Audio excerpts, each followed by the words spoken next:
के इस विशेष एपिसोड में आप सभी का स्वागत है। मैं हूं किरण भारद्वाज। हर रोज सुबह दवा, खाने के सभी परहेज, ब्लड शुगर की नियमित जांच और फिर भी रिपोर्ट्स ये कहती हैं कि ब्लड शुगर कंट्रोल में नहीं है। सवाल ये है कि आखिर ऐसा होता क्यों है? लाखों लोग इस स्थिति से जूझ रहे हैं, लेकिन इसका कारण क्या है? और उससे भी बड़ा सवाल कि क्या अगर शुगर यानी हमारी डायबिटीज का लेवल अनकंट्रोल्ड है तो क्या कोई उसका बेहतर समाधान हो सकता है, यानी उसके लिए क्या कुछ किया जा सकता है? इन सभी सवालों के जवाब लेकर आज हम हाजिर हुए हैं टोटल हेल्थ के इस विशेष एपिसोड में, जिसमें हम बात करेंगे अनकंट्रोल्ड डायबिटीज और उसको ठीक करने के लिए क्या है उपाय, ये आपको विशेषज्ञ बताएंगे। और ये जानेंगे कि क्या सर्जरी के माध्यम से भी अनकंट्रोल्ड डायबिटीज को कंट्रोल किया जा सकता है। डायबिटीज एक ऐसी अवस्था है जो बहुत सारे लोगों को प्रभावित करती है। अनकंट्रोल्ड डायबिटीज कितनी चिंताजनक हो सकती है ये हम समझेंगे, क्योंकि आमतौर पर व्यक्ति को पता ही नहीं चलता कि उसके ग्लूकोज लेवल्स क्या हैं या कौन से लक्षण हैं जिनसे उसे ये पता चल पाए कि उसकी शुगर के लेवल सामान्य से ज़्यादा रहते हैं। अगर ये स्थिति लंबे समय तक रहती है तो कई प्रकार से प्रभावित कर सकती है। इसकी जटिलताएं कौन सी हैं, इसे समझने की आवश्यकता है। डायबिटीज़ को साइलेंट किलर कहा जाता है क्योंकि ये सभी अंगों को प्रभावित करती है। तो ये कैसे पता चले कि शुगर का लेवल कंट्रोल है या नहीं? क्या इसके कुछ विशेष लक्षण आते हैं? क्या व्यक्ति इसे पहचान सकता है? ये आज हम विशेषज्ञों से समझेंगे, क्योंकि अगर शुगर के लेवल्स अनकंट्रोल्ड रहते हैं तो कई सारी जटिलताएं हो सकती हैं। क्या बिना किसी लक्षण के, कोई स्पेसिफिक सिम्टम्स के बिना भी डायबिटीज शरीर के सभी अंगों को नुकसान पहुंचा सकती है? कौन से अंग है जो सबसे पहले इसकी चपेट में आते हैं और किस तरह की जटिलताएं व्यक्ति को हो सकती हैं अगर उसके शुगर लेवल्स लंबे समय तक नियंत्रण से बाहर रहते हैं? ये समझने की आवश्यकता है। डायबिटीज को साइलेंट किलर इसलिए कहा जाता है कि व्यक्ति को पता ही नहीं चलता कि उसका नुकसान कितना हो रहा है। दवाइयां लेने के बावजूद कई लोगों के शुगर्स का लेवल कंट्रोल क्यों नहीं होता? क्या कारण है इसके पीछे कि सब ठीक चल रहा है, दवा भी समय से लेते हैं, लेकिन फिर भी उनके ब्लड ग्लूकोज लेवल्स कंट्रोल में नहीं आते? इसकी क्या वजह हो सकती है? कौन से कारकों पर ध्यान देना है और ऐसी स्थिति में करना क्या है? किस तरह के जटिल परिणाम इसमें देखे जा सकते हैं? मेटाबॉलिक सर्जरी क्या है, किस अवस्था में होनी चाहिए और क्या ये बैरिएट्रिक सर्जरी जैसी ही है? किस तरह से इन दोनों सर्जरी को समझा जाए? अपने मोटापे को कम करने के लिए बहुत से लोग बैरिएट्रिक सर्जरी कराते हैं, तो मेटाबॉलिक सर्जरी बैरिएट्रिक सर्जरी से किस तरह से अलग है? किन लोगों के लिए ये बहुत अच्छा विकल्प हो सकती है? किन रोगियों में मेटाबॉलिक सर्जरी एक प्रभावी विकल्प माना जाए, यानी राइट कैंडिडेट कौन होना चाहिए? अगर व्यक्ति को डायबिटीज है, दवाएं ले रहा है, जीवन शैली में बदलाव भी कर चुका है, लेकिन फिर भी शुगर लेवल्स अगर कंट्रोल नहीं है, तो ऐसे में कब ये सोचा जाए कि उसे विशेषज्ञ से परामर्श लेना चाहिए और ये सोचना चाहिए कि उसे जाना है मेटाबॉलिक सर्जरी की तरफ? ये आपको विशेषज्ञ बताएंगे और साथ ही ये भी समझाएंगे कि ये प्रक्रिया की कैसे जाती है। सर्जरी के बाद भी क्या डाइटरी मॉडिफिकेशंस और दवाइयाँ लेने की आवश्यकता होती है? यानी एक बार व्यक्ति की मेटाबॉलिक सर्जरी हो जाए तो क्या उसके बाद भी आहार में बदलाव करना होगा, डाइटरी मॉडिफिकेशंस करवाने होंगे और दवाएं लेना चाहिए या दवाएं रोक देनी चाहिए? ये आपको समझाएंगे विशेषज्ञ। बैरिएट्रिक सर्जरी के अलावा मेटाबॉलिक सर्जरी किस तरह से उस व्यक्ति के लिए कारगर सिद्ध हो सकती है जिसकी टाइप 2 डायबिटीज अनकंट्रोल्ड है? और क्या मेटाबॉलिक सर्जरी के बाद टाइप 2 डायबिटीज को नियंत्रित यानी कंट्रोल या फिर रिवर्स किया जा सकता है? ये तमाम बातें होंगी आज टोटल हेल्थ के इस डिस्कशन में। जानकारी की शुरुआत करते हैं एक रिपोर्ट से और ये जान लेते हैं कि किस तरह से टाइप 2 डायबिटीज बड़ा खतरा साबित हो रही है हम सभी आयु वर्ग के लोगों के लिए। कौन से वो कारक हैं जो इसके खतरे को बढ़ाते हैं और कैसे इस स्थिति को नियंत्रित किया जा सकता है और कैसे किया जा सकता है इससे बचाव?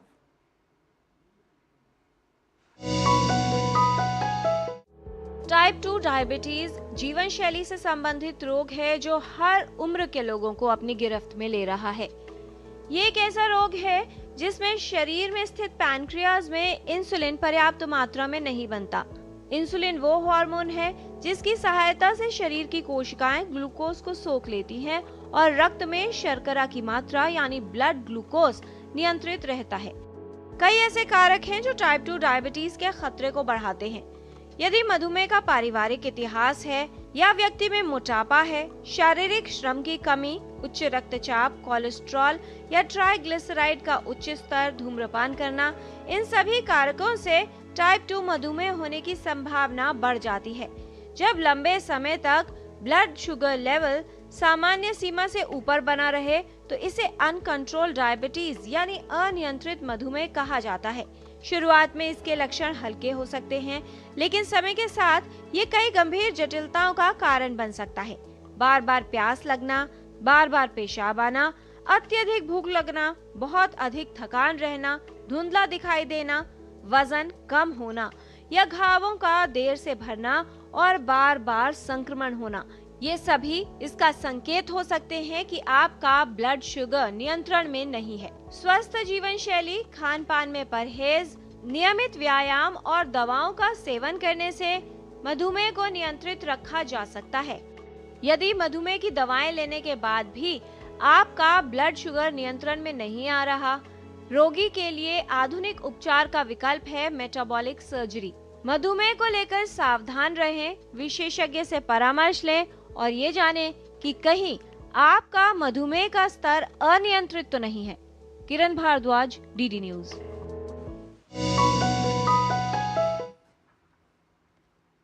डायबिटीज से डरने की ज़रूरत नहीं, लेकिन ये बहुत ज़रूरत है कि आप इसे लेकर सचेत रहें, लापरवाही ना करें, क्योंकि अगर आपके ब्लड शुगर लेवल्स अनकंट्रोल्ड रहते हैं तो ये आपके हार्ट, आपके ब्रेन, यहाँ तक कि सभी अंगों को नुकसान पहुंचा सकते हैं। किडनी प्रभावित हो सकती है, आंखों की रोशनी जा सकती है और शरीर की नसें भी इससे प्रभावित हो सकती है। ऐसे में क्या किया जाए कि शुगर कंट्रोल रहे? शुगर अनकंट्रोल की स्थिति क्यों होती है और इसके लिए आधुनिक उपाय क्या हैं जिससे स्थिति को बेहतर किया जा सकता है और डायबिटीज से होने वाली जटिलताओं से किया जा सकता है बचाव? इसमें मेटाबॉलिक सर्जरी कितनी अहम भूमिका निभा सकती है, इस पर बात करने के लिए हमारे साथ उपस्थित है विशेषज्ञों का खास पैनल। उनसे आपका परिचय करा दें। हमारे साथ हैं doctor Purnima Agarwal, professor and head department of endocrinology from Safdarjung hospital. बहुत स्वागत डॉक्टर पूर्णिमा अग्रवाल आपका। हमारे साथ आज के डिस्कशन में शामिल हैं doctor Manjunath Maruti Paul, professor from surgical discipline, all India institute of medical sciences, new Delhi. बहुत स्वागत डॉक्टर मंजुनाथ। और किस तरह से आहार में बदलाव आपको डायबिटीज नियंत्रण में सहायक हो सकता है, ये बताने के लिए हमारे साथ हैं doctor Richa Jaiswal, expert dietetics from all India institute of medical sciences, new Delhi. बहुत स्वागत डॉक्टर ऋचा आपका। जब किसी भी व्यक्ति को डायबिटीज़ होती है, आमतौर पर अगर अपने देश की बात की जाए तो व्यक्ति को पता तब चलता है जब वो किसी और समस्या के लिए जांच करवाने डॉक्टर के पास जाता है। इसलिए सबसे पहला काम आपको करना ये है कि आपको ये जान लेना है कि क्या आप डायबिटीज़ की गिरफ्त में तो नहीं है, और इसके लिए आपको छोटी सी जांच करवाने की आवश्यकता है। फिर भी अगर आप डायबिटीज़ से प्रभावित हैं और डायबिटीज़ रहती है अनकंट्रोल, तो उसके लिए क्या किया जाए, इसके उपाय आपको विशेषज्ञ बताएंगे। इस विषय से संबंधित कोई भी जानकारी अगर आप चाहते हैं तो आप हमारे इन नंबर्स पर कॉल कर सकते हैं। 011 दिल्ली का STD कोड जो आपको लगाना है, नंबर है 23097648, 23097671 एंड 23097655। आप अपने प्रश्न ईमेल भी कर सकते हैं ddnewstotalhealth@gmail.com पर। तो आइए समझते हैं कि कितना बड़ा है यह खतरा और कैसे इस दुश्मन को मात दी जा सकती है, सतर्क रहकर, जागरूक रहकर, सचेत रहकर।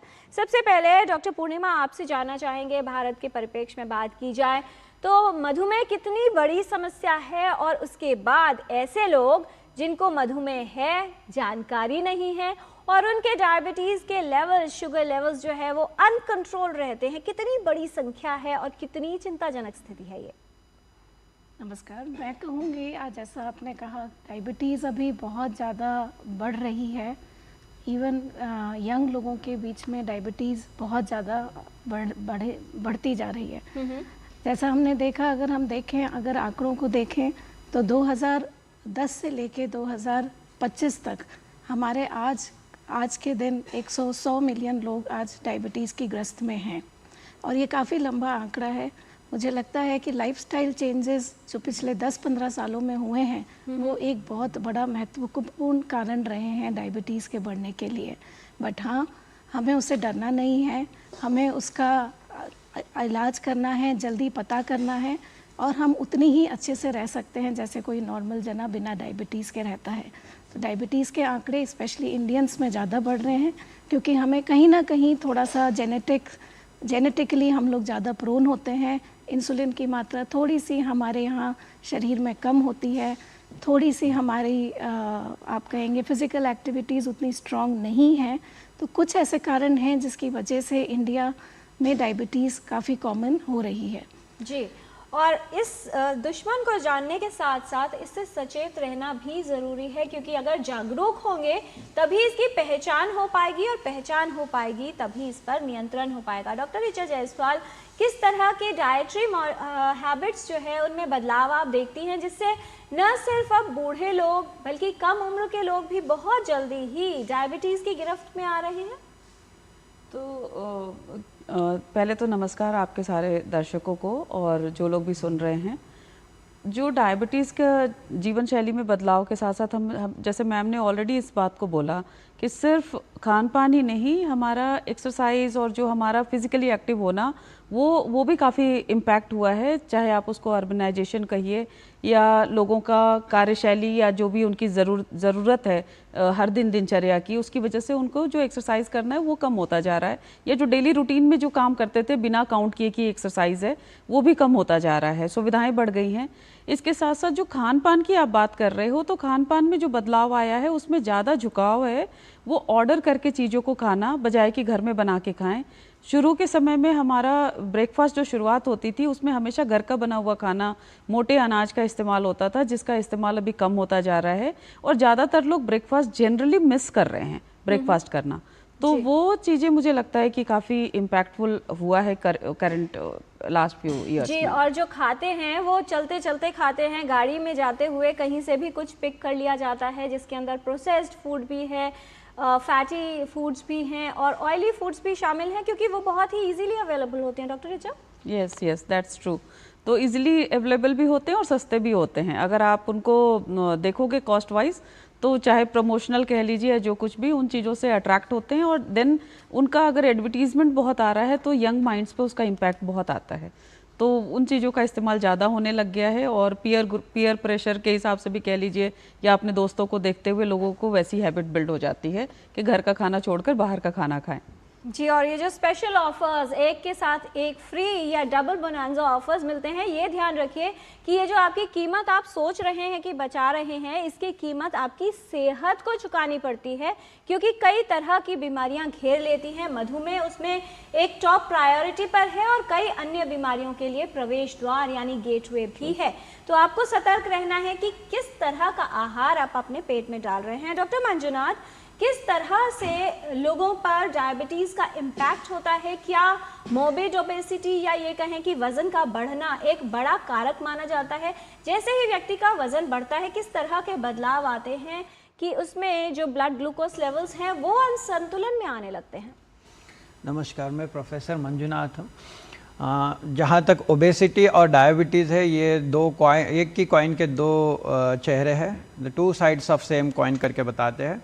जब ओबेसिटी होता है, ओबेसिटी का मतलब वो है जो फैट है अपने आप में ऑटोनॉमसली ये एंडोक्राइन ऑर्गन की तरह बिहेव करने लगता है, और इससे जब मुश्किलें, प्रॉब्लम, डिसीज़, कंडीशंस शुरू हो जाते हैं, तब ये क्लिनिकल ओबेसिटी बताया जाता है। और ये क्लिनिकल ओबेसिटी रहना बहुत इम्पॉर्टेंट, मतलब समझना बहुत इम्पॉर्टेंट है।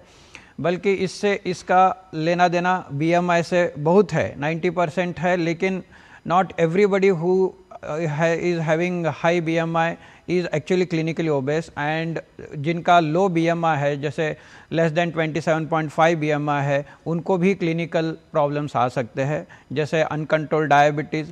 जैसे फैट करता ऐसा क्या है कि जो डायबिटीज़ अनकंट्रोल्ड होता है, ये फैट है जो इंसुलिन रेजिस्टेंस क्रिएट करता है।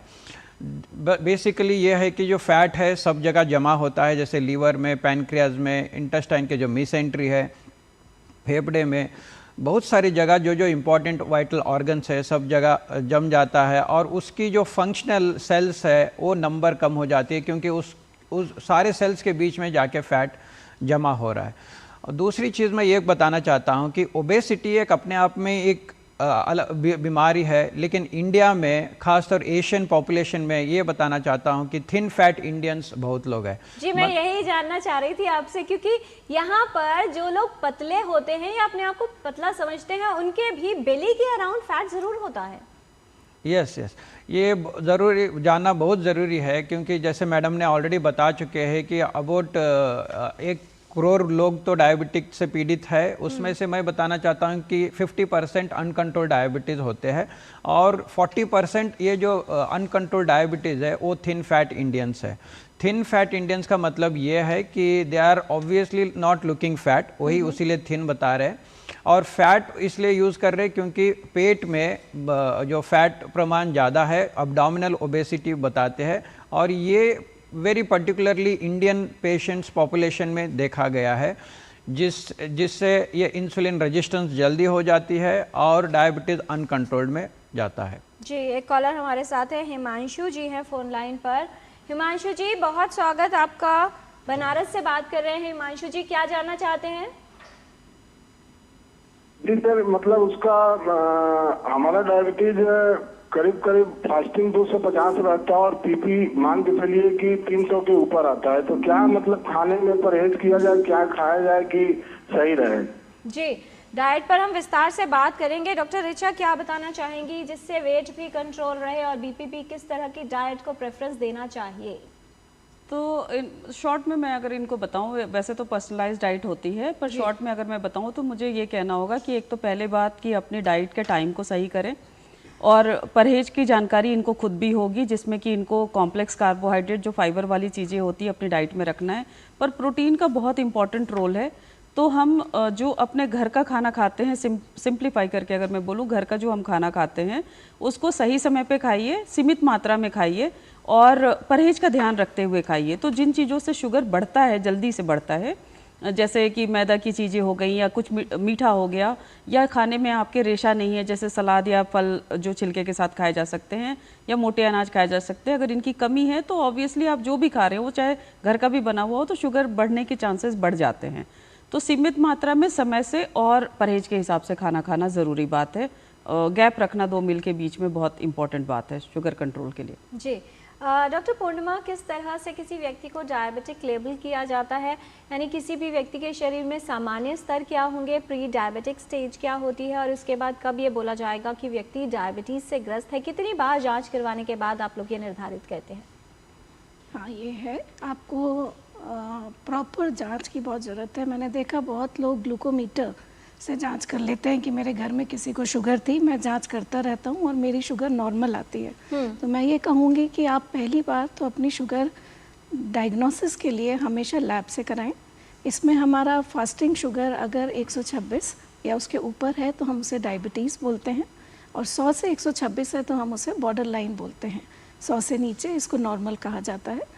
अगर खाने के बाद का 2 घंटे बाद का स्पेशली 75 ग्राम ग्लूकोज लेके शुरू में, उसमें हमें अगर 200 और 200 से ऊपर है तो उसे हम डायबिटीज़ लेबल करते हैं, और अगर 140 से नीचे है तो उसे नॉर्मल कहा जाता है।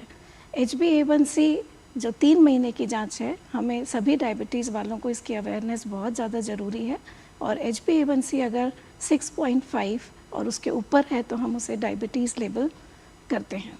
जी, पहली बार जांच करवाई गई और ये सारे जो आपने डेटा बताए हैं, पैरामीटर्स बताए हैं, ये अनकंट्रोल्ड आए मान लीजिए, और व्यक्ति को लगता है कि फ्लक्चुएटिंग लेवल्स हैं, आप कब ये निर्धारित करेंगे कि व्यक्ति को दवाओं की ज़रूरत है? क्योंकि बहुत सारे लोग ये कहते हैं कि अगर लेवल्स थोड़े से ऊपर नीचे हो भी गए तो क्या हम तो डाइटरी और लाइफस्टाइल मॉडिफिकेशन करेंगे, तो आगे कुछ करने की ज़रूरत ही नहीं है? हाँ, ये बात सही है आपकी कि शुरू में जब नई डायग्नोसिस होता है, एक्चुअली डायग्नोसिस हुआ उससे पहले भी शुगर कई टाइम तक चलती रहती है, जिससे हमें प्री डायबिटीज़ कंडीशन कहते हैं, और उस टाइम हमारे कोई लक्षण नहीं होते। पर अगर हमारी शुगर HbA1c 7.5-8 के ऊपर है तो हम कहेंगे कि आप मिनिमम कुछ दवाइयाँ शुरू करें, कुछ लोग मुझसे कहते हैं नहीं, पहले मुझे डाइट और एक्सरसाइज फॉलो करना है, तो definitely they should be given a chance कि एक बार आप डाइट और एक्सरसाइज अच्छे से फॉलो करिए। बट हमारी लाइफस्टाइल, जैसा इसको लाइफस्टाइल डिजीज़ ही बोला गया है, लाइफस्टाइल ऐसी है कि कई बार हम चाहकर भी उस लाइफस्टाइल को अपना नहीं पाते। तो 3 महीने 6 महीने हम देखते हैं, अगर शुगर तेज़ी से बढ़ रही है या अगर ऊपर की तरफ जा रही है तो दवाइयों को लेना बेहतर है। जी, हमारे साथ एक कॉलर हैं कटक उड़ीसा से, विजय जी फोन लाइन पर, उनका सवाल भी जानेंगे, लेकिन उससे पहले रुकते हैं एक छोटे से ब्रेक के लिए। आज हम बात कर रहे हैं अनकंट्रोल डायबिटीज़ और उसको कंट्रोल करने के क्या विकल्प हमारे पास हैं। जानकारी लेंगे विशेषज्ञों से एक छोटे से ब्रेक के बाद। आप देखते रहिए डीडी न्यूज़। पता है, लोग अक्सर मुझसे पूछते हैं कॉल सेंटर का स्टेडी जॉब क्यों छोड़ा। I wanted more out of life, बस मैंने अपना स्टार्टअप शुरू किया। जानना चाहोगे कैसे? Then start up your own business as an LIC agent. यहाँ सब कुछ है, great products, zero investment, leading organisation and unlimited opportunities. तो क्या आप तैयार है? LIC एजेंट बनो, अब बड़ा सोचो। हमारी वेबसाइट पर जाएं या अपनी नजदीकी LIC शाखा से संपर्क करें। मेरी पसंद, मेरी पसंद, मेरी पसंद, मेरी पसंद, हमारी पसंद, हम सबकी पसंद। मजबूत देश का मजबूत सरिया हो गया स्टील।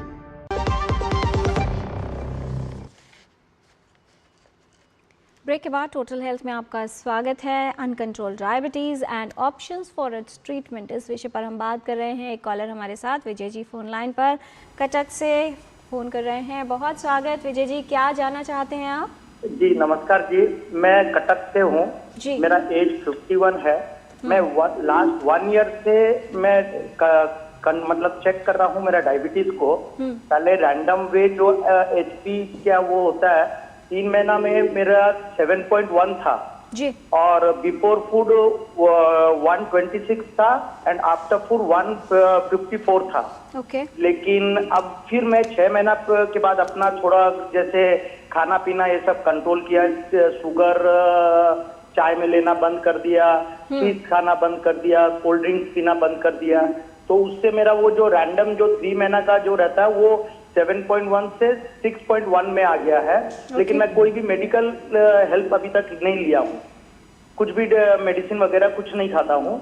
और फिर अभी मेरा मैंने चेक कराया तो मेरा 121 में 156 आया, मतलब 121 हुआ बिफोर फूड एंड 156 हुआ आफ्टर फूड। तो क्या आप मेरे को सजेस्ट कर सकते हैं कुछ डाइट और या ये जो मेरा जो अभी इश्यूज है तो ये मतलब मेरे को मेडिकल मतलब कि मेडिसिन वगैरह खाने चाहिए कि नहीं? जी, सबसे पहले डॉक्टर पूर्णिमा, जो इनका दूसरा सवाल है, क्या इनको इस कंडीशन में और कंटिन्यू करना चाहिए या मेडिकेशंस पर जाना चाहिए? नहीं, अभी ऐसा है, आप अभी बॉर्डर लाइन डायबिटीज़ में हैं, जिसे हम प्री डायबिटीज़ कहते हैं। और ये अच्छी बात है कि आपने डाइट और एक्सरसाइज अच्छे से फॉलो किया, जिससे कि हमारा HbA1c नीचे आ गया। ज़्यादातर हम कहते हैं कि 6.5 या 6 से नीचे ही हमें रखना है। तो आप डाइट और एक्सरसाइज कंटिन्यू रखिए, बट जांच ज़रूर कराइए। कुछ लोग इस बीच में जांच नहीं कराते। सालाना कुछ डायबिटीज़ की जांचें हैं, जैसा इसको साइलेंट किलर बताते हैं। धीरे धीरे इवन प्री डायबिटीज़ के अंदर हमारे कुछ अंगों पर असर आने लगता है। तो हर साल जो सालाना जांचें होती हैं, आपकी किडनी की, आपकी आँखों की और हमारे कोलेस्ट्रॉल की, BP की, ये जांचें ज़रूर कराते रहिए। और अपना HbA1c लेस देन 6.5 और 7 के नीचे अगर चल रहा है तो हम ड्रग्स अभी नहीं लेते, थोड़ा और देखते हैं। जी, बहुत अच्छी बात है कि आपने लाइफस्टाइल मॉडिफिकेशन से ही इसे कंट्रोल कर लिया है। डॉक्टर रिचा, कुछ और मॉडिफिकेशंस बताना चाहेंगे जिसका फॉलो कर सकते हैं, जिससे ये डाइट में कुछ बदलाव किए जाएं? हाँ, तो मैं इनको ज़रूर बोलूँगी कि ये जिस भी एरिया में रहते हैं, पहले तो वहाँ पे जाके अपने डाइटिशियन से मिले, सीनियर डाइटिशियन से मिले, क्योंकि कुछ जानकारी तो इन्होंने हासिल करके अपने रिपोर्ट्स में सुधार किया है। पर डायबिटीज़ का इलाज के लिए स्ट्रक्चर्ड प्रोग्राम, स्ट्रक्चर्ड प्लान होना बहुत ज़रूरी है। तो इसमें मैं ये नहीं मानती कि डायबिटीज़ का इलाज कोई एक इंसान कर सकता है। इसमें एक टीम लगती है और उस टीम में डाइटिशियन और एक्सरसाइज के बारे में जानना, डॉक्टर से रेगुलर मिलते रहना, अपनी बात को कहना और ऐसे प्रोग्राम देखते रहना, सब कुछ शामिल है। तो इनको एक छोटा सा ब्रीफ में ये दे सकती हूँ कि ब्रेकफास्ट, लंच और डिनर ये ज़रूर करें, घर का बना हुआ खाना खाएं, और जो हमारी अपनी देसी थाली है ना, जिसमें हम अपने सीज़न और रीज़न के वेरिएशंस लाते हैं, और हम अपनी जो भारत की थाली है उसके अंदर कुछ अनाज का हिस्सा होगा जिसमें मोटे अनाज ज़रूर हो दिन में एक बार, और दाल ज़रूर हो। जो लोग नॉनवेज खाते हैं उनके लिए नॉनवेज का ऑप्शन हो सकता है, और सलाद की चीज़ें ज़रूर हों आपके खाने में इन 3 मील्स में। बीच के जो मील्स होते हैं अगर उसमें आप ले रहे हैं तो कोशिश करिए कि वो प्रोटीन जैसी चीज़ें हों और सीमित मात्रा में हों। तो ऐसे आप अपना शुगर का इलाज भी कर सकते हैं और साथ साथ आप एनर्जेटिक भी रह सकते हैं। हाइड्रेशन का ज़रूर ध्यान रखें, पानी अच्छी मात्रा में लें। जी, छोटे छोटे बदलाव हैं जो महत्वपूर्ण साबित हो सकते हैं आपके शुगर लेवल्स को मेंटेन करने के लिए। मिलेट्स आजकल काफ़ी चलन में है, कहा जाता है कि लो ग्लाइसेमिक इंडेक्स है, उनका भी आप प्रयोग कर सकते हैं। और जैसा डॉक्टर ऋचा ने कहा कि एक डाइटिशियन से मिलकर आपके लिए जो टेलर-मेड डाइट प्लान होना चाहिए वो भी आप समझ सकते हैं। डॉक्टर मंजुनाथ, अब बात आती है सर्जरी के विकल्प की। क्या है मेटाबॉलिक सर्जरी सबसे पहले, और किस तरह से बहुत सारे लोग हैं जो मोर्बिड ओबीज होते हैं तो बेरियाट्रिक सर्जरी करवाते हैं, क्या दोनों प्रोसीजर्स में कुछ फ़र्क है? हाँ, फर्स्ट ऑफ ऑल मैं ये बताना चाहता हूँ कि सर्जरी तभी आएगी जब अनकंट्रोल्ड डायबिटीज़ रहेगा। और ये अनकंट्रोल्ड डायबिटीज़ का डेफिनेशन क्या है अगर आप पूछोगे, इसका मतलब क्या है अगर पूछोगे, तो अगर बहुत ये चीज़ मैं बताना चाहता हूँ कि इसकी एक्चुअल डेफिनेशन कहीं नहीं है फ़िलहाल। तो 7.5 या 8 HbA1c के ऊपर है, 3 या 4 दवाई आप ले रहे हो उसके बावजूद भी HbA1c 7.5-8 के ऊपर आ रहा है और कम से कम 2 साल तक ऐसे परसिस्टेंटली हाई आ रहा है, तब जाके ये अनकंट्रोल डायबिटीज़ के लिए सर्जरी सोचना बहुत ज़रूरी है। मेटाबॉलिक सर्जरी ये पैनक्रियास सर्जरी, पैनक्रियास पे सर्जरी नहीं होती है, ये होती है स्टमक और स्मॉल इंटेस्टाइन पे। फर्स्ट ऑफ ऑल मैं ये आपको सबको बताना चाहता हूँ कि जो मेटाबॉलिक सर्जरी है ये टाइप 2 डायबिटीज़ के लिए होता है और टाइप 1 डायबिटीज़ के लिए नहीं होता है, ये दोनों अलग अलग है। और टाइप 2 डायबिटीज़ अनकंट्रोल्ड होता है, परसिस्टेंटली हाई शुगर होता है, तब मेटाबॉलिक सर्जरी आता है। जो पैनक्रियास पे सर्जरी नहीं हो रही है, स्टमक एंड स्मॉल इंटेस्टाइन पे हो रही है। जहाँ तक ओबेसिटी विथ डायबिटीज़ है एंड डायबिटीज़, सिर्फ डायबिटीज़ है, जो ओबेसिटी नहीं है उनको, मतलब कि उनकी जो BMI है बहुत कम है, मतलब एडजस्टेबल है, बिटवीन 23 एंड 27.5 है, जिनको हम बता रहे कि थिन फैट इंडियंस। इन दोनों में मेटाबॉलिक सर्जरी सेम नहीं होती है, अलग अलग होती है। बेसिकली लोग हमारे पास किस लिए आते हैं कि अपनी क्वालिटी ऑफ लाइफ इंप्रूव करने के लिए आते हैं, क्योंकि डायबिटीज़ मुक्त रहना चाहते हैं और improve quality without getting affected to the quality of life, ये बहुत ज़रूरी है। अगर मेटाबॉलिक सर्जरी या ओबेसिटी सर्जरी दोनों को सेम तरीके से हम करेंगे तो जो लेस ओबेस होते हैं या BMI लो BMI होते हैं उनमें quality of life significantly affect होता है, जैसे लूज मोशन होना, वेट लॉस होना, और उसके अलग अलग साइड इफ़ेक्ट्स भी है। तो वो उससे बचने के लिए ये मॉडिफिकेशन किया जाता है। जो ट्यूब होता है स्टमक का जो हम फैशन कर रहे हैं उसको हल्का सा बढ़ा रखते हैं और जो बाईपास का लेंथ होता है वो कम रखते हैं। जी, तो बहुत आवश्यक है कि सोच समझकर कि सर्जरी कौन सी है उसके बाद ही सर्जरी करवाई जाए। फिलहाल एक कॉलर हमारे साथ नलिनी जी हैं दिल्ली से फोन लाइन पर, बहुत स्वागत नलिनी जी आपका। क्या है आपका सवाल? नलिनी बोल रही हूँ। मेरा क्वेश्चन ये है कि अनकंट्रोल्ड डायबिटीज में सर्जरी इफेक्टिव है, और अगर इफेक्टिव है तो क्या उसके बाद पूरी लाइफ हमें डायबिटीज नहीं रहेगा, या हमें तब भी अपने लाइफ स्टाइल पे पूरा कंसंट्रेट करना होगा? बहुत इंपॉर्टेंट सवाल। डॉक्टर मंजुनाथ क्या कहना चाहेंगे? जी, क्वेश्चन इज राइट कि नॉर्मली हम सुनते हैं कि खाना खाने के बाद एकदम से ना बैठे, तो जो सीनियर सिटीजन है एकदम से चल नहीं पाते हैं, एक तो वो पूछना चाहती हूँ क्या ये बहुत जरूरी है अगर शुगर नॉर्मल है इंसान की, और उसके अलावा खाना खाते ही क्या चलना चाहिए? कुछ डॉक्टर्स कहते हैं 10 मिनट के बाद चलना चाहिए, कुछ उससे इमीडिएट चलना चाहिए, तो वो मैं पूछना चाह रही हूँ। और my third important question is कि प्रोटीन का इतना ज्यादा वो चल रहा है आजकल, तो प्रोटीन अगर किसी का ठीक आ रहा है टेस्ट में, you know the protein level is okay, तो भी क्या उसको प्रोटीन लाइफ में एज ए सप्लीमेंट लेना चाहिए, या नहीं लेना चाहिए? बहुत इम्पोर्टेंट 3 सवाल हैं इनके। तीसरा सवाल, प्रोटीन का कितना महत्व है? डॉक्टर रिचा क्या कहना चाहेंगे? तो मुझे इनका सवाल बहुत अच्छा लगा और मुझे ये कहना है कि प्रोटीन को हम सिर्फ इससे नहीं नापते कि उनका ब्लड में या सीरम में सीरम प्रोटीन हमारा कितना आ रहा है। जब हम बात करते हैं प्रोटीन की तो हमें एज स्पेसिफिक भी होना है और किस डिजीज़ या ट्रीटमेंट प्लान पे पेशेंट है उसके हिसाब से प्लानिंग होती है।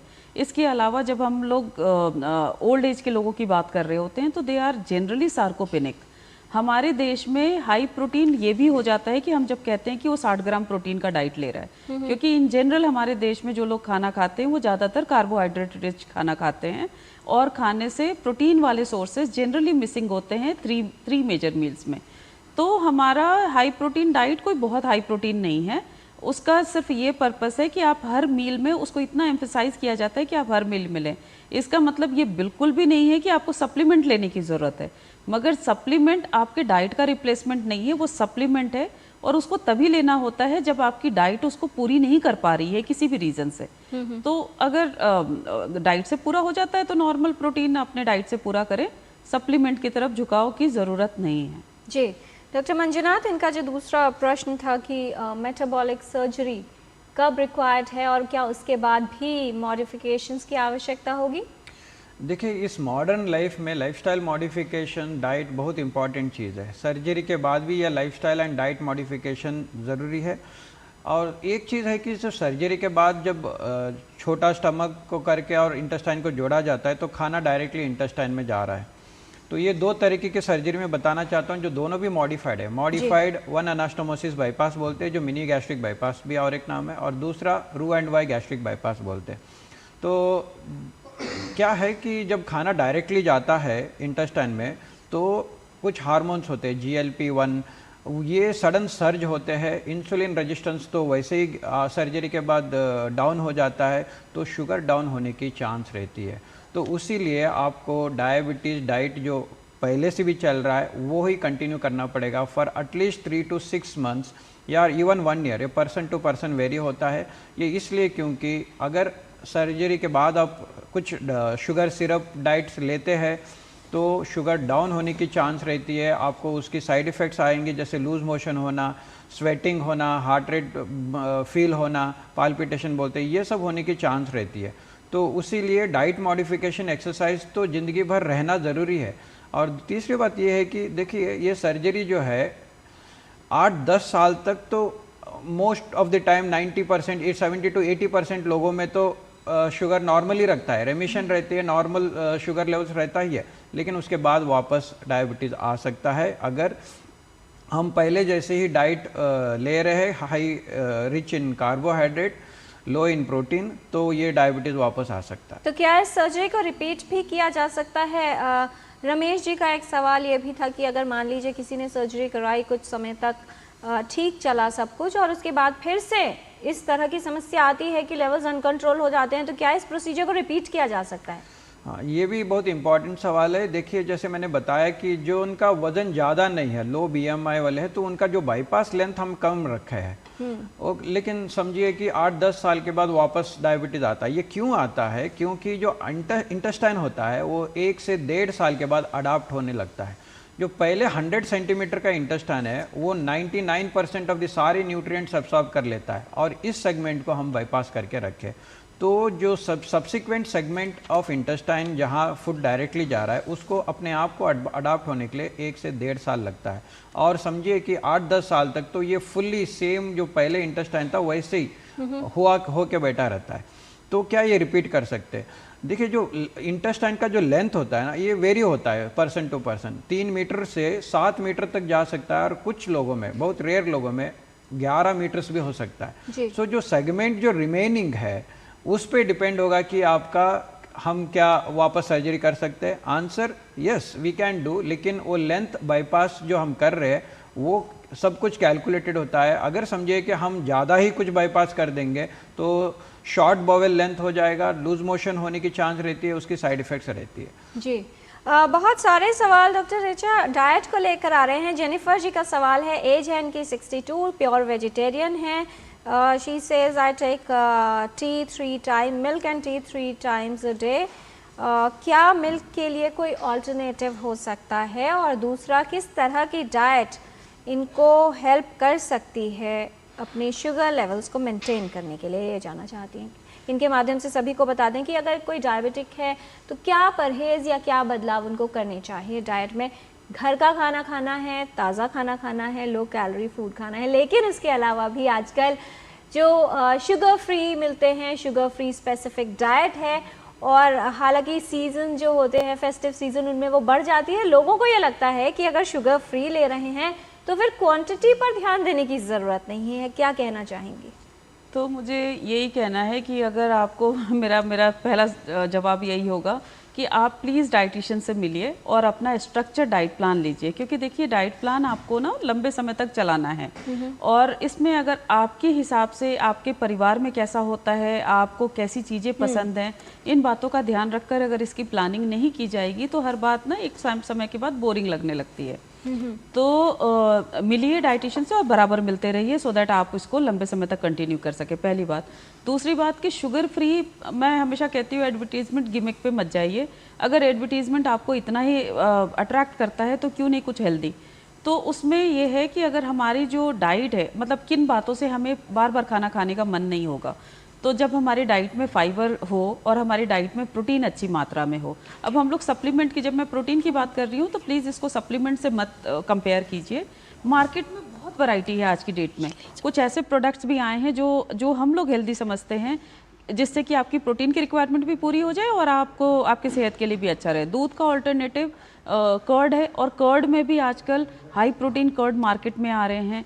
मिल्क जो हाई प्रोटीन आ रहा है या लो लैक्टोज मिल्क आ रहा है, वो सब आप अपने डाइट में इंक्लूड कर सकते हो। मिल्क का अदर ऑल्टरनेटिव जिनको कि लैक्टोज इंटॉलरेंस है, वो सोया मिल्क या आलमंड मिल्क ले सकते हैं अगर वो उनको सूट करता है, पर इन सब ऑप्शंस को उनको लेना चाहिए। चाय बार बार लेना वो मतलब एडवाइजेबल नहीं है। अगर आपको बहुत अर्ज होती है तो एक दो बार आप अपना रूटीन चाय जो लेते हैं वो ले लें बिना चीनी के, और दूसरी तीसरी टाइम पे आप ग्रीन टी या जो सिनेमन वाटर या ये ऐसी चीज़ें आप ट्राई कर सकती हैं। जी, एक और कॉलर हमारे साथ बिहार से फोन लाइन पर चांद झुंझुनवाला जी हैं। स्वागत है आपका, पूछिए सवाल। मैं चांद झुंझुनवाला भागलपुर बिहार से बोल रहा हूँ, और मेरा सवाल ये है कि जनरली लोगों के मन में ये है कि चीनी खाने से ही शुगर होता है, या चीनी को हम ज्यादा खाएंगे या खाने लगेंगे तो शुगर हो जाएगा, और ये आजकल किसी भी एज में हो रहा है।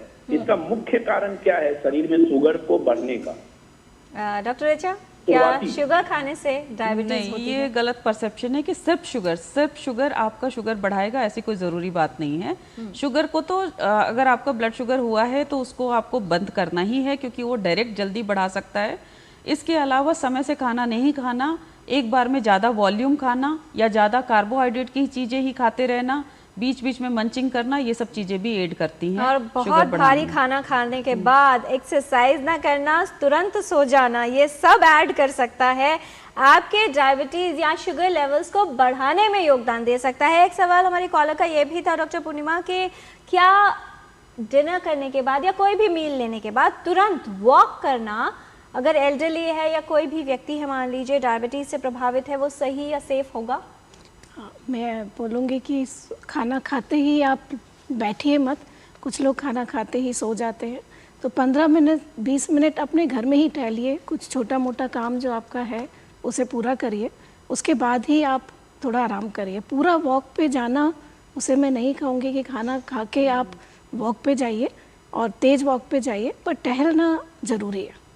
डॉक्टर पूर्णिमा, ये कहा जाता है कि जब हम खाना खाते हैं तो हमारी जो मसल्स हैं वो पावर कंज्यूम करती हैं उसको डाइजेस्ट करने के लिए। तो अगर एट द सेम टाइम कोई व्यक्ति वॉक कर रहा है या ब्रिस्क वॉकिंग करता है तो उसके अंदर भी समस्या आ सकती है और इससे कॉम्प्लिकेशन हो सकती है क्या? कॉम्प्लिकेशन एज सच नहीं, पर हमारे डाइजेशन पर थोड़ा असर पड़ सकता है, क्योंकि मसल्स भी हमारा बहुत ज़्यादा ग्लूकोज उसे चाहिए काम करने के लिए, और सबसे ज़्यादा बर्नआउट है ग्लूकोज का मसल्स में हो रहा होता है।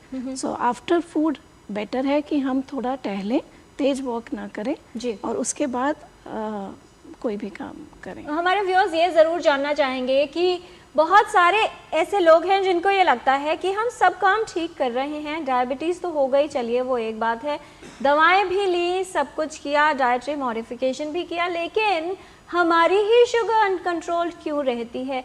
कौन से फैक्टर्स हो सकते हैं जो एक कॉम्बिनेशन बनकर इस स्थिति में व्यक्ति को पहुंचाते हैं कि मेडिसिन भी टाइम से ले रहे हैं, कुछ स्किप नहीं करते, लेकिन कंट्रोल में नहीं आ रही शुगर? मामला क्या है? एक्चुअली जैसा बताया पहले मैंने कि बहुत सारे फैक्टर्स हैं जो हमारी शुगर को कंट्रोल करते हैं। एक है सबसे बड़ा हमारा लाइफस्टाइल, जिसे हम कहते हैं हम कर रहे हैं।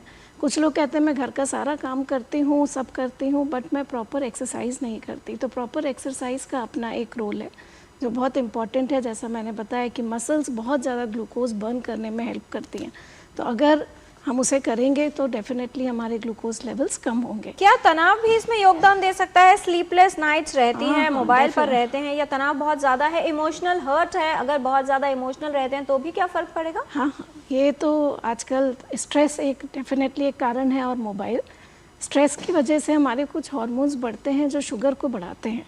इसीलिए कहा जाता है कि स्ट्रेस, आप थोड़ा सा ब्रीदिंग एक्सरसाइजेस ज़रूर करिए, थोड़ा स्ट्रेस लेवल कम करिए। स्ट्रेस हम बचा नहीं सकते, बट हम उसे कम कर सकते हैं, और थ्रू ब्रीदिंग एक्सरसाइजेस इस हार्मोन लेवल्स को थोड़ा सा बैलेंस आउट कर सकते हैं। जी, बहुत सी स्टडीज़ ये बताती हैं कि अगर आप नियमित रूप से प्राणायाम का अभ्यास करते हैं तो न सिर्फ तनाव कम होता है, बल्कि हैप्पी हार्मोन्स भी रिलीज होते हैं जो न सिर्फ डायबिटीज़, आपके बीपी, बल्कि आपकी बहुत सारी लाइफस्टाइल डिजीज़ेस को कम कर सकते हैं, क्योंकि ट्राइग्लिसराइड लेवल्स भी इससे कम हो सकते हैं। इसलिए जब भी लगे कि तनाव बढ़ रहा है, take a deep breath and let गो।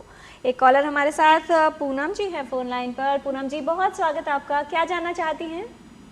सभी को नमस्कार। आपको भी नमस्कार पूनम जी, बताएं। मुझे पूछना था, जैसे बैरिएट्रिक सर्जरी ओबेसिटी के लिए होती है, इन केस उस सर्जरी, आफ्टर सर्जरी कुछ साइड इफेक्ट्स होते हैं, जैसे लूज मोशन होना या और भी कुछ हो सकता है, तो क्या ये सर्जरी हम रिवर्स करा सकते हैं अगर कोई ज्यादा साइड इफेक्ट है या कुछ प्रॉब्लम्स हो रही हैं इसके बाद? सर्जरी रिवर्स करवा सकते हैं या नहीं, ये जानना चाह रहे हैं आप? डॉक्टर मंजुनाथ क्या कहना चाहेंगे? एक्चुअली उनका सवाल शायद लूज मोशन पे वगैरह कुछ था। उन्होंने कहा कि अगर कॉम्प्लिकेशंस मान लीजिए बहुत ज़्यादा हो रही हैं आफ्टर सर्जरी, तो क्या प्रोसीजर को रिवर्स किया जा सकता है, यानी वापस जैसा था वैसा बनाया जा सकता है क्या? तो इसके पहले हमें ये जानना पड़ेगा कि बैरिएट्रिक सर्जरी बहुत टाइप्स ऑफ सर्जरीज है, तो पहला इनका सर्जरी हुआ क्या था वो जाना जरूरी है। जनरल मान लीजिए किसी के लिए पूछ रहे हैं, जनरली ये लूज मोशन की सवाल अगर कोई पेशेंट पूछ रहा है तो ये जनरली बाईपास के बाद का ही सवाल होता है, क्योंकि स्लीव गैस्ट्रेक्टोमी जो इरिवर्सिबल प्रोसीजर है, स्लीव गैस्ट्रेक्टोमी, तो उसमें होना बहुत रेयर है, कम चांसेस है, लेकिन बाईपास में होना चांसेस ज़्यादा होता है, और इसकी बहुत सारे कारण होते हैं। फर्स्ट ऑफ ऑल अपने टीम को फिर से आप मीट होना बहुत ज़रूरी है, क्योंकि लो प्रोटीन लेना भी अपने आप में कारण है। सीबो करके बोलते हैं, वो एक इन्फेक्शन है, क्योंकि जो रेडंडेंट इंटेस्टाइन है जिसमें gastric juice, pancreatic juice, bile juice, वो सब कुछ इकट्ठा हुआ रहता है, तो उसकी इन्फेक्शन होने की चांस रहती है, वो भी एक कारण है। डाइट मॉडिफिकेशंस ना हो, मिल्क डाइट, कुछ लोगों को मिल्क एंड लैक्टोज इंटॉलरेंस रहता है, उससे लूज मोशन होता रहता है, और इसकी बहुत सारे ट्रीटमेंट है, जैसे पैनक्रियाटिक लाइपेज जो एंजाइम्स होते हैं वो देते हैं, एंटीबायोटिक भी दे सकते हैं, डाइट मॉडिफिकेशन के बाद प्रोटीन उनको वापस लाना पड़ता है। तो बहुत सारे ये है, जब ये होने के बावजूद भी अनकंट्रोल्ड लूज मोशन हो रहा है, या इनकंटिनेंस बोलते हैं, अर्ज इनकंटिनेंस, मतलब कि लूज मोशन इतना ज़्यादा हो गया है कि अपने आप मोशन हो रहा है। अब सवाल आएगा कि क्या ये सर्जरी रिवर्सिबल है? यस, बाईपास सर्जरीज रिवर्सिबल होते हैं, और रिवर्स कुछ लोग 1% समझिए वो लोग रिवर्स भी कर लिया है, and it is bypass is reversible procedure और हो सकता है। जी, डॉक्टर पूर्णिमा, अनकंट्रोल्ड डायबिटीज़ कितने समय पर रहे और क्या प्रभाव हो सकता है? क्योंकि मेडिकेशन स्टार्ट हो गई, डाइटरी कंट्रोल भी हो गया, लेकिन उसके बाद भी अगर शुगर लेवल्स कंट्रोल नहीं आते हैं तो किस तरह से शरीर के अंगों को प्रभाव कर सकता है? डायबिटीज़ ड्यूरेशन ज़्यादातर हम कहते हैं कि 5 से 10 साल अगर हम ढंग से कंट्रोल नहीं रखते तो उसका प्रभाव शुरू हो जाता है। बट टाइप 2 डायबिटीज़ आपको जैसा मैंने बताया, प्री डायबिटीज़ एक स्टेज होती है जिसमें हम बहुत ज़्यादा सिम्टम्स नहीं आते, तो वो कब से चल रही है हमें पता नहीं होता। और 10 साल के बाद, 5 साल के बाद डेफिनेटली ऑर्गन्स पे असर आता है, आँखों पर मेन असर आता है। कई बार उसके बारे में पता भी नहीं चलता, पर आँखों पे रेटिना स्पेशली पर्दे पर असर आने लगता है जो कोई सिम्टम्स नहीं देता। हमारी किडनीज़ पे असर आने लगता है, प्रोटीन निकलने लगता है यूरिन से। ये छोटे छोटी चीज़ें हैं, जैसे झाग आना यूरिन में एक सिम्टम होता है जो कई लोग देख पाते हैं, कईयों को पता नहीं चलता। हमारी नसों पे काफ़ी असर आता है, जलन होना, रात को चप्पल छूट जाना, तो उसकी वजह से पैरों पर हमारा नुकसान हो सकता है, कई बार कटने तक के लेवल पर आ जाते हैं। और हार्ट प्रॉब्लम्स, स्ट्रोक प्रॉब्लम्स, ये सारी ही प्रॉब्लम नसों के और आर्टरीज़ के असर पर होने लगती हैं। जी डॉक्टर पूर्णिमा, आपके लिए एक सवाल है। हमारे एक व्यूअर है, वो ये पूछ रहा है कि 46 इयर्स इनकी एज है, सुनील जी हैं। सवाल यह है कि 46 इयर्स के हैं, मिठाई इनको बहुत पसंद है, ये रेगुलर जो है अपना ग्लूकोज टॉलरेंस टेस्ट, HbA1c और इंसुलिन रेजिस्टेंस टेस्ट सभी करवाते हैं, सब नॉर्मल आता है, तो ये बहुत मात्रा में मिठाई खा सकते हैं या नहीं? हालांकि अति हर चीज़ की बुरी होती है। क्या एक वाक्य में संदेश देना चाहेंगे इनके लिए?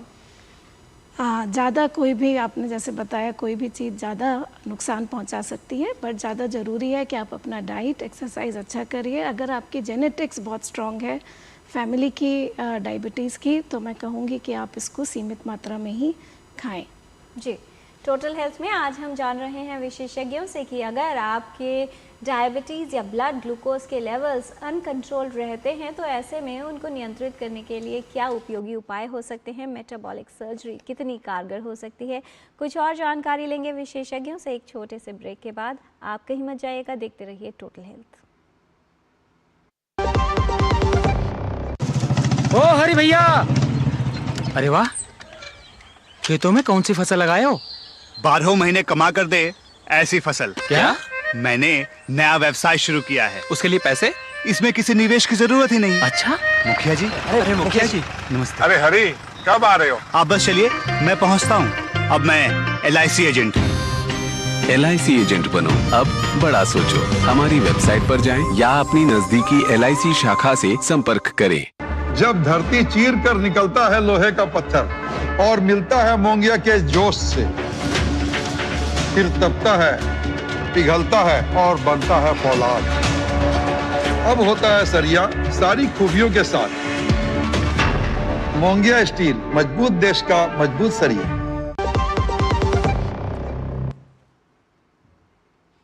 ब्रेक के बाद टोटल हेल्थ में आपका स्वागत है। Uncontrolled diabetes and metabolic surgery कितना बेहतर ऑप्शन है, उसके लिए इस पर हम बात कर रहे हैं। विशेषज्ञों का खास पैनल हमारे साथ, doctor Purnima Agarwal, doctor Manjunath, doctor Richa Jaiswal.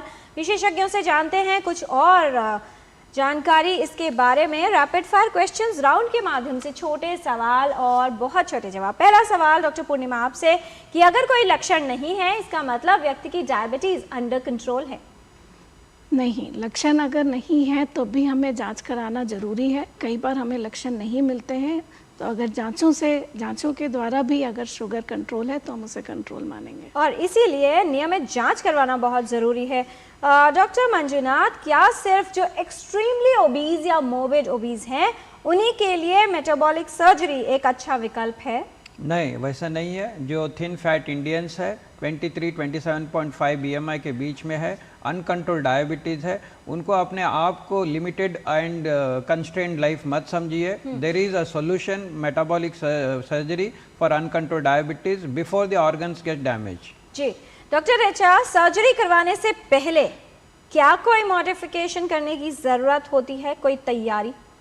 ये बड़ा अच्छा क्वेश्चन है। हाँ, सर्जरी के पहले भी डाइटिशियन से मिलना ज़रूरी है, क्योंकि ये पीरियड यूटिलाइज़ किया जाता है स्क्रीनिंग एंड ऑप्टिमाइजेशन के लिए, सर्जरी के लिए प्रिपेयर करने के लिए। और इस पीरियड में हम पेशेंट्स को ज़रूरत हो तो वेरी लो कैलोरी डाइट देते हैं, लिक्विड डाइट पे रखा जाता है, और वो डाइटिशियंस और टीम के निगरानी में होता है। डॉक्टर पूर्णिमा, अगर एक बार डायबिटीज़ के लेवल कंट्रोल आ जाए तो फिर दवा लेने की ज़रूरत नहीं है, और अगर दवा ले रहे हैं तो कुछ करने की ज़रूरत नहीं, कुछ भी खा सकते हैं? बहुत सारे लोग ऐसा सोचते हैं। नहीं, दवा लेने का ज़रूरत रहेगा क्योंकि वो दवाइयों से ही कंट्रोल है। आप डॉक्टर से मिलिए, वो धीरे धीरे हम दवाइयाँ कम या ज़्यादा करते हैं। आप तो धीरे धीरे कराइए। कुछ लोग रोक लेते हैं और फिर सडनली हॉस्पिटल एडमिशन्स होते हैं या स्ट्रोक आता है शुगर बढ़ने की वजह से। तो मैं ये कहूँगी कि आप दवाई ना रोकें बिना सलाह के। डॉक्टर मंजुनाथ, क्या ये सर्जरी सभी डायबिटिक्स के लिए पहला विकल्प मानी जाए? नहीं, फर्स्ट डाइट एंड मॉडिफिकेशन बहुत इंपॉर्टेंट है। उसके बाद मेडिसिन लेना ज़रूरी है। और जब मेडिसिन लेने के बावजूद भी 3-4 मेडिसिन लेने के बावजूद भी ये अनकंट्रोल्ड है, तब मेटाबॉलिक सर्जरी के बारे में सोचना है और डॉक्टर साहब को मिलना है। और metabolic surgery should not be consider the last option, it is the best option. जी doctor Richa, brown sugar, jaggery यानी गुड़ और हनी, ये सब वाइट शुगर के हेल्दी ऑल्टरनेट्स हैं जो लिए जा सकते हैं। नहीं, सच्चाई ये है कि सभी से आपको बराबर कैलोरी मिलती है और शुगर स्पाइक भी लगभग बराबर ही मिलता है। तो ये हेल्दी ऑल्टरनेटिव्स डायबिटिक के लिए बिल्कुल भी नहीं है, इनसे बचाव करना चाहिए। अगर इनको डाइट में शामिल करना है तो वो मिलके ही बात करने पे डिसाइड किया जा सकता है रिपोर्ट्स के अकॉर्डिंग। जी, क्या तनाव या संक्रमण जो सीजनल इन्फेक्शंस होते हैं वो भी ब्लड शुगर लेवल्स को स्पाइक कर सकते हैं डॉक्टर पूर्णिमा? कोई भी तरह का स्ट्रेस बॉडी के अंदर, चाहे वो हमारा इमोशनल स्ट्रेस हो या हमारा इन्फेक्शंस, किसी भी तरह की बीमारी शुगर्स को बढ़ाती हैं और उस टाइम हमें मेजरमेंट्स करना बहुत ज़रूरी है, ना कि दवाइयाँ रोक देना। जी, क्या ये सर्जरी बहुत ज़्यादा रिस्की है और इसके कॉम्प्लिकेशंस काफ़ी हो सकते हैं डॉक्टर मंजुनाथ? नहीं, ये सर्जरी अगर आप करवाना चाहते हो तो first of all experience surgeon को ढूंढना ज़रूरी है, डेडिकेटेड सेंटर ढूंढना ज़रूरी है जहाँ प्रोटोकॉल्स और वेल एस्टेब्लिश्ड है, उधर ही जाके करना है। ऐसा नहीं है कि सर्जरी कॉम्प्लिकेटेड है। Surgery is simple, straight forward, but it should be undergone under the care of an experience surgeon and dedicated centre. Right doctor Richa, क्या मील स्किप करना, फास्टिंग करना, इंटरमिटेंट फास्टिंग करना अपने ब्लड ग्लूकोज लेवल्स को लो या कम और नियंत्रित रखने का एक अच्छा उपाय है? हो भी सकता है और नहीं भी, डिपेंड करता है कि किसके लिए यूज़ किया जा रहा है ये। अगर कोई इंसुलिन पे है तो उसके लिए एडवाइजेबल नहीं है, और नॉर्मल सिनेरियो में it can be good option for some people. क्या कहना चाहेंगी डॉक्टर पूर्णिमा संदेश के तौर पर उन लोगों के लिए जिनको लगता है अब दवा तो ले ली है, डायबिटीज़ के लेवल भी कंट्रोल आ गए हैं, तो अब जैसा चाहे वैसा जिए, जो चाहे वो खाएं? जैसा चाहें वैसा जिए, बट सीमित रखना है हमें। मीठा बंद ही रखना है, मीठा कम से कम, और अगर लेने का बहुत ज़्यादा है तो हम उसे किसी ना किसी तरह, जैसे डाइटिशियंस बताते हैं, फाइबर्स के साथ लें, बट मेडिसिन्स को ज़रूर अपना कंटिन्यू रखें। जी डॉक्टर मंजुनाथ, क्या कहना चाहेंगे, किन लोगों को ऑप्ट करनी चाहिए सर्जरी, और अगर विशेषज्ञ कहते हैं सर्जरी करवा सकते हैं या उसकी आवश्यकता है, तो कैसे चुने सही डॉक्टर, सही अस्पताल? जैसे ही समझ में आ जाता है कि अनकंट्रोल्ड डायबिटीज़ हो रहा है डिस्पाइट टेकिंग मैनी मेडिसिन, और इंसुलिन लेने के लिए इंसुलिन एडवाइस दिए चुके हैं, these are the first candidates कि क्या मुझे सर्जरी चाहिए, सोचना है। दूसरा ये है कि ऑर्गन डैमेज होने के पहले, जैसे बताया कि यूरिन में झाग आना, वो अल्बुमिनुरिया बताते हैं, मतलब किडनी की फिल्ट्रेशन प्रॉब्लम शुरू हो चुकी है, उसके दैट इज़ द टाइम आपको सर्जरी के लिए आना है। या पर्दे पे कुछ प्रॉब्लम हो रहा है, रेटाइनोपैथी बताते हैं, कोई भी एक लक्षण शुरू हो रहा है जो वैस्कुलोपैथी बताते हैं, तो सर्जरी की ऑप्शन है। और देखिए, जैसे मालूम हो जाता है कि कहाँ जाना है, तो बहुत सारे लोग जहाँ तक हमारे पास आते हैं जनरली सेकंड थर्ड ओपिनियन लेके आते हैं। तो जब भी आपको मालूम होता है, एक डॉक्टर से मिलिए, उसके बाद दूसरे डॉक्टर से मिलिए, ओपिनियन ले लीजिए, और उसके बाद आप सर्जन ढूंढ लीजिए और सर्जन के पास जाइए जो आपको लगे कि इनका टीम रोबस्ट है, वेल ट्रेंड है, एक्सपीरियंस्ड है। जैसे समझिए कुछ टाइम के लिए सर्जन आउट ऑफ स्टेशन है तो भी मेरी इलाज हो सकती है and it is well manage, तो वो उसको बोलते हैं वेल प्रोटोकॉलाइज्ड एंड सिस्टम इनॉकुलेटेड टीम, तो उधर पहुंचना ज़रूरी है।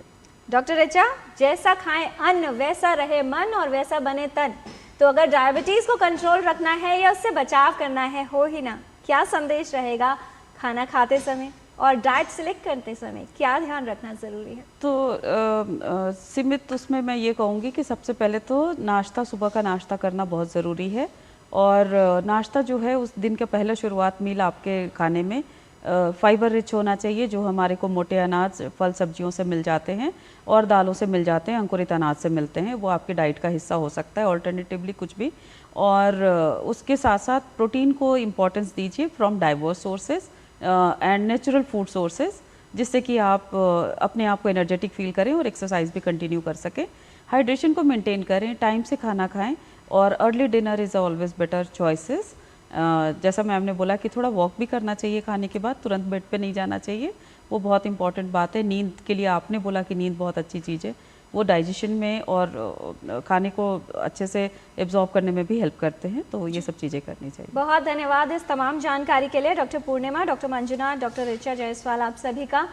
विशेषज्ञों ने यह तो बताया है कि कौन से वो तरीके हो सकते हैं जैसे आप अपने डायबिटीज़ को कंट्रोल रखें। फिर भी अगर आपकी डायबिटीज़ रहती है अनकंट्रोल, यानी जब दवा, व्यायाम और मॉडिफिकेशंस कुछ भी काम ना आए, तो डॉक्टर से ही जानें कि क्या है सही उपाय। अगर हर कोशिश हो रही है बेकार, तो विशेषज्ञ आपको बताएंगे कि इस अनकंट्रोल डायबिटीज़ को कंट्रोल करने के लिए क्या है सही उपचार। अपनी डायबिटीज़ को रखिए कंट्रोल और थोड़ा केयर, तभी आपकी लाइफ रहेगी ऑन द टॉप गियर। थोड़ी सी सावधानी आपको बचा सकती है मधुमेह के खतरे से और आपके ब्लड शुगर को रख सकती है कंट्रोल। आप भी बन सकते हैं हेल्दी बॉडी हैप्पी सोल। आज के कार्यक्रम में इतना ही। हमारी पूरी टीम को दीजिए अनुमति। नमस्कार।